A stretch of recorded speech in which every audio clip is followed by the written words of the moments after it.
In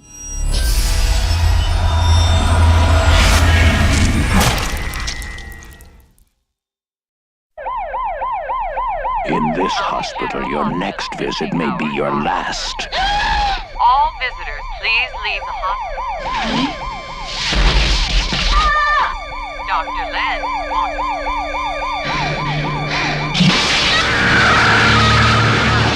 Visiting hours so frightening you may never recover. Starring Lee Grant, William Shatner, Linda Pearl.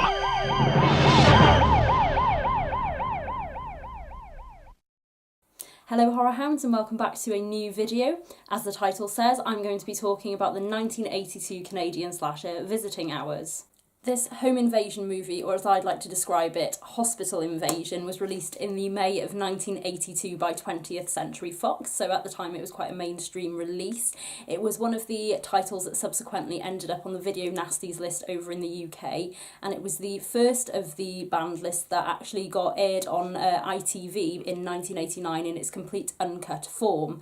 And the channel were then fined by the British Broadcasting Standards Council, so that's quite really interesting story behind it. The film isn't overly gratuitous, but it is very unnerving, and it has a mean-spirited vibe to it, which I will get into in a moment.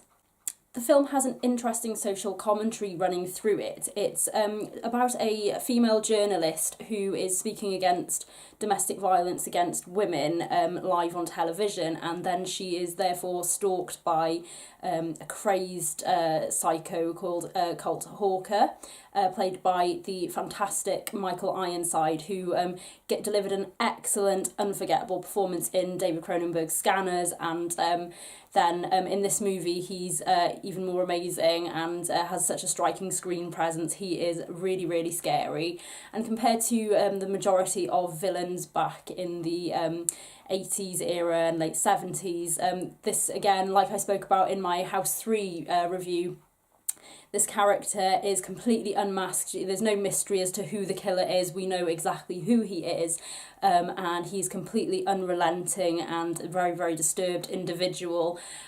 So that is pretty excellent and really, really, really scary.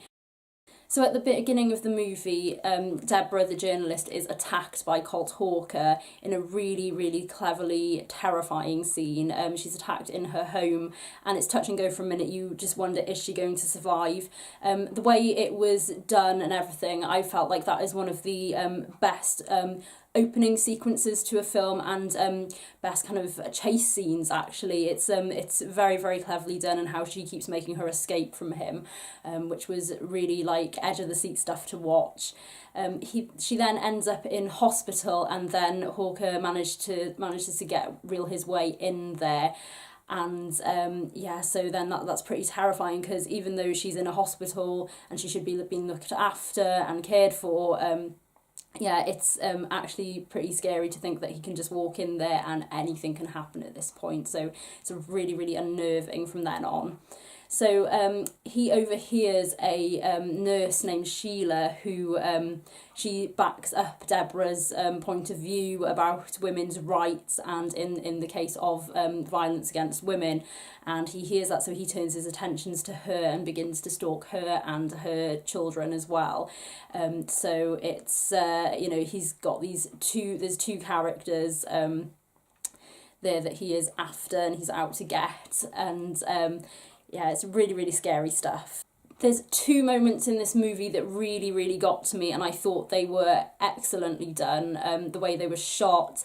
As I spoke earlier, the film is not really gory or gratuitous, but it does enough to get you to that point where it leaves the lasting impression in the imagination, and it's just horrible. And the first scene I'm going to talk about is when Hawker sort of sneaks into the hospital late at night, and he murders an elderly lady, an innocent lady, and it's just the way the camera focuses on her face and you see the terror in her eyes, and it's really, really mean-spirited, and I thought, this is really setting the tone here for what this kind of movie is going to be like. That it's not a humorous film in any sense of the word. It's just completely you know, it's there to unnerve you and scare you, and it's just exactly what a horror movie should be doing, and I really do commend it for that. The second really disturbing scene that really got under my skin and gave me chills when I watched it was he brings this woman back to his apartment, and it reminded me in a sense of two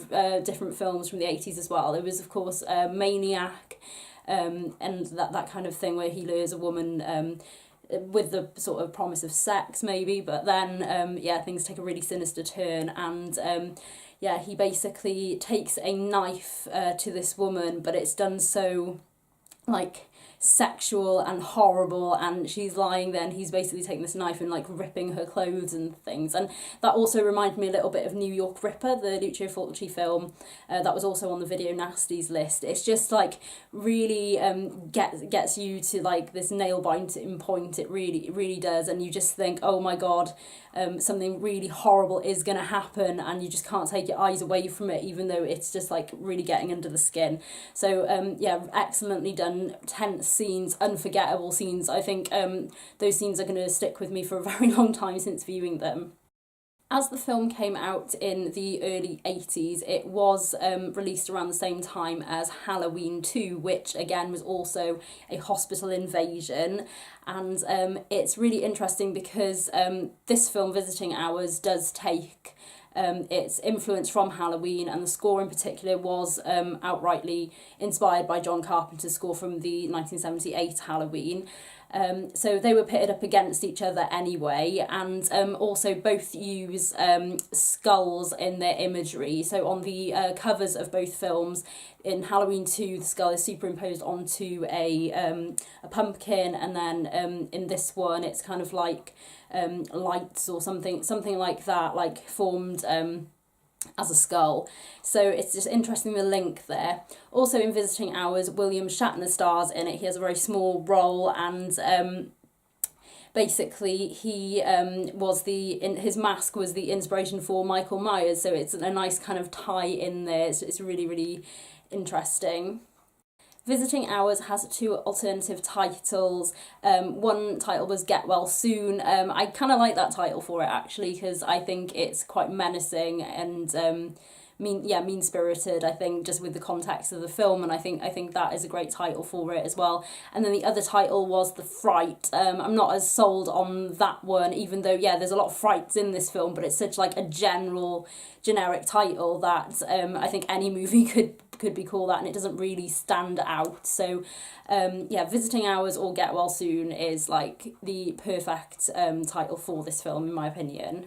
As a slasher film from the 1980s, I feel that it's got something unique about it, which is down to the social commentary and the feminism that's within the movie. It's great to see two women banding together, to take down this killer. I think metaphorically the whole film is basically suggesting that it's all about shutting down female rights and female opinion, and at this point it's like no, they should not be speaking out so openly about what they think about this subject. And I think it is basically Colt Hawker is the embodiment of in a political sense of shutting down women's rights, and I think that is the underlying theme of what this film's about. And then on top of it, you've obviously got your general horror film, and the two just sync together perfectly, and it's a really interesting watch, and that's why I specifically wanted to talk about it after viewing it for the first time fairly recently.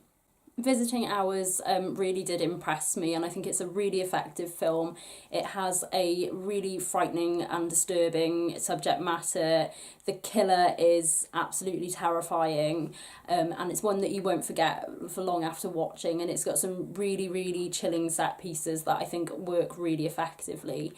So the film did get a re-release in 2006, courtesy of Anchor Bay. However, it's currently out of print. I think it's a really underrated slasher movie and should be talked about a lot more than it is. It gets under the skin so easily, and it's just, in what it does, it's just very mean-spirited, very humourless, and completely bleak, very bleak film, but it just achieves what it does so effectively, and I'd highly recommend you check out Visiting Hours. Thank you to everyone for watching. As usual, I will pop down my social media links in the description box. And if you've seen Visiting Hours, please give me some comments and let me know what you think of it. And I'd love to hear your thoughts if you're a fan of it. And if you haven't seen it, as I say, I completely recommend it.